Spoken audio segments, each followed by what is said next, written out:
for today's video, gawa naman tayo ng ibang luto sa fried chicken. Soy fried chicken or Chinese fried chicken na talaga namang napakasarap.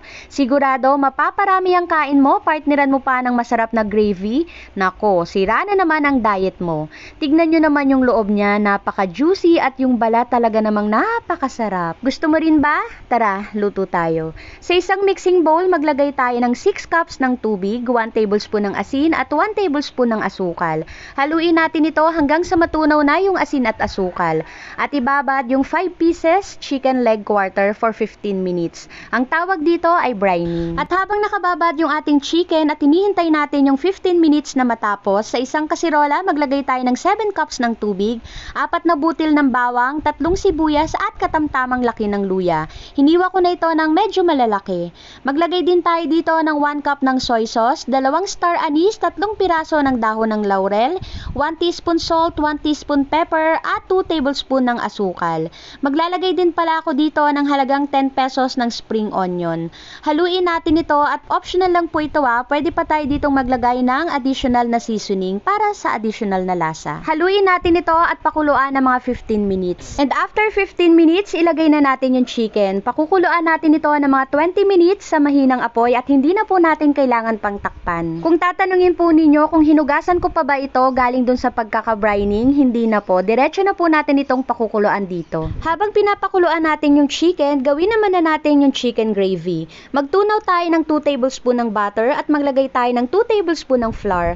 Haluin ito at pag wala na tayong nakikitang flour, maglagay tayo ng 2 cups ng water at dahan-dahan lang po sa paglalagay para hindi magbuo-buo yung flour. At once na nailagay na natin yung tubig, timplahan na natin ito ng mga pampalasa. Maglagay tayo ng 1/2 teaspoon ng pepper, 1/2 teaspoon ng soy sauce, 1/2 tablespoon ng sugar at isang chicken cubes. Haluin natin ito at hayaang kumulo ng mga 3 minuto at patayin na yung kalan. And after 20 minutes, ahunin na natin yung chicken at i-air dry natin ito ng mga 2 hours. Tignan nyo naman yung ating chicken. Ang ganda ng kulay at sakto lang yung 20 minutes ng pagpapakulo dito para hindi masira yung balat. At kung hindi nyo po nasundan yung mga ingredients na sinabi ko kanina, yung complete recipe po ng ating niluluto ay nasa dulo ng aking video. And after 2 hours, ayan, tuyong-tuyo na yung ating chicken at lumabas na yung pinaka-oil niya talaga. Next, magpainit na tayo ng mantika at yung saktong init lang para hindi mabigla at masunog yung chicken. Iprito ito hanggang sa mag-brown magkabilaan. Dapat maging ganito yung kulay ng ating chicken. Pag ganyan na yung kulay, perfect yung pagkakaluto niyan. Lutuin lang natin lahat hanggang sa matapos. At ganun lang kadali, ready to serve na ang ating napakasarap na soy chicken.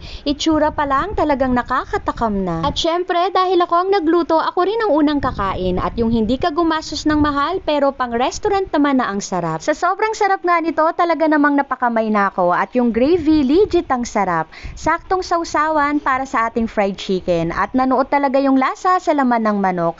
Yung balat nga, grabe ang sarap. Gusto ko na ngang balatan lahat ng chicken at kainin na lahat ng balat. Kaya lang yung mga anak ko nagsasabi na wag ko daw gagawin yun. Isa rin pala sila sa nag-aabang sa balat ng manok. Kaya kung natakam ka dito sa aking niluto, try mo na rin itong recipe na ito. Sigurado magugustuhan ng pamilya mo. Gusto mo rin ba? Tara, kain tayo.